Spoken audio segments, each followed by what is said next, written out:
Je vais maintenant passer la parole aux représentants des groupes et commencer par le groupe SRC. Philippe Noguès pour 4 minutes. Merci. Merci, Monsieur le Président. En vous écoutant, Mesdames, Messieurs, je me disais que nous avions bien fait de vous inviter. En quelques minutes, vous avez balayé un certain nombre de thèmes cruciaux qui font l'intérêt de la RSE. Je ne vais pas les reprendre là, mais comment s'adapter aux défis du monde d'aujourd'hui, comment faire évoluer le modèle économique des entreprises.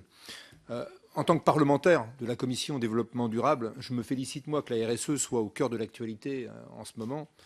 Je crois en effet que derrière la RSE, il y a l'idée que le développement durable n'est pas une idée à part dans la société. C'est au contraire un enjeu central et un objectif d'intérêt général que nous avons besoin de promouvoir à tous les niveaux. Or, comment promouvoir le développement durable et la transition écologique sans impliquer les entreprises ? Je crois que l'intérêt fondamental de la RSE est là, transposer au niveau le plus microéconomique, au plus près des métiers, des stratégies, des cultures d'entreprise, les enjeux du développement durable, et cela sans renoncer, bien sûr, à notre compétitivité.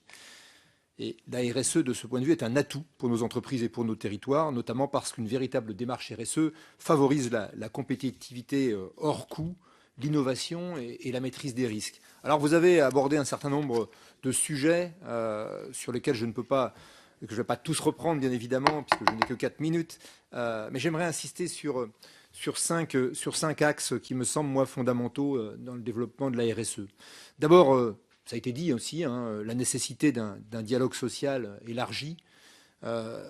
Réfléchir à qui s'occupe de la RSE, ça revient un petit peu à votre dernière intervention, Madame Querelle. Qui s'occupe de la RSE dans l'entreprise et comment sont élaborées les démarches RSE en appliquant mieux les salariés, ça c'est clair, en faisant de la RSE un objet de négociation collective, y compris au niveau des branches professionnelles. D'ailleurs, vous l'aviez aussi évoqué, Madame Bovelli. Il est important de réfléchir, je crois, au cadre et pas seulement aux résultats. Et n'oublions pas que le S de RSE renvoie au social, donc la RSE doit permettre d'aider les entreprises à concilier démocratie sociale et développement durable. Deuxième point, et ça a aussi été abordé, mais c'est une nécessité absolue aujourd'hui de diffuser la RSE aux PME. C'est une priorité absolue. Il faut sortir de l'idée que la RSE est un luxe réservé aux grands groupes. Il y a plusieurs moyens d'y parvenir. L'essentiel est de réussir je crois, l'essentiel surtout, c'est de réussir à mutualiser les coûts et puis définir des politiques sectorielles de RSE, parce que vous l'avez dit, on ne peut pas comparer une entreprise de la banque et une entreprise de la chimie.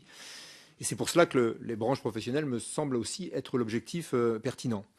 Par ailleurs, je crois qu'il faudra réfléchir à la responsabilité sociale des donneurs d'ordre, qui aujourd'hui ont tendance souvent, malheureusement, à préférer le moins-disant social que le contraire. Un point que je vais aborder aussi, je crois qu'il est nécessaire de rendre les entreprises responsables de leurs actes à l'étranger. Après le drame du Rana Plaza au Bangladesh, c'est une question sur laquelle on ne peut plus fermer les yeux. Outre la question en termes de droits humains, il y a la question de la compétitivité. Il faut d'abord protéger les entreprises de nos territoires contre le dumping sur les normes environnementales et les droits de l'homme, qui est, je pense, aussi néfaste que le dumping social classique que nous connaissons bien et qui pénalise grandement notre économie et nos entreprises. Et nous travaillons aujourd'hui, des parlementaires de la majorité, au dépôt d'une proposition de loi sur le sujet, avec d'autres parlementaires, d'autres groupes d'ailleurs de la majorité. Et je pense que nous aurons l'occasion d'en reparler prochainement dans le cadre de cette commission. L'avant-dernier point sur lequel je voulais insister, c'était rendre les entreprises responsables développer l'investissement socialement responsable, ça a été évoqué, je vais être très rapide. Nous sommes dans la semaine de l'ISR, puisque hier soir se tenait à l'Assemblée le lancement de cette semaine de l'ISR. On a rassemblé quand même 300 personnes dans la salle Colbert, ce qui est quand même une performance. Et je crois que l'ISR est de ce côté-là le bras armé de la RSE. Donc il faut que la finance s'en empare et qu'elle ne s'égare pas comme on a pu le constater ces dernières années. Et puis je voudrais dépasser un tout petit peu mon temps, mais parler d'un thème essentiel. Je crois que la Cour des comptes, par exemple, en parle. Elle ne se penche que sur l'aspect en fait financier. Elle oublie la performance sociale et environnementale de l'État. Et je crois que dans ce domaine-là, il y a certainement beaucoup à faire. L'État est à la fois un donneur d'ordre, un employeur, un propriétaire immobilier, un actionnaire et un investisseur.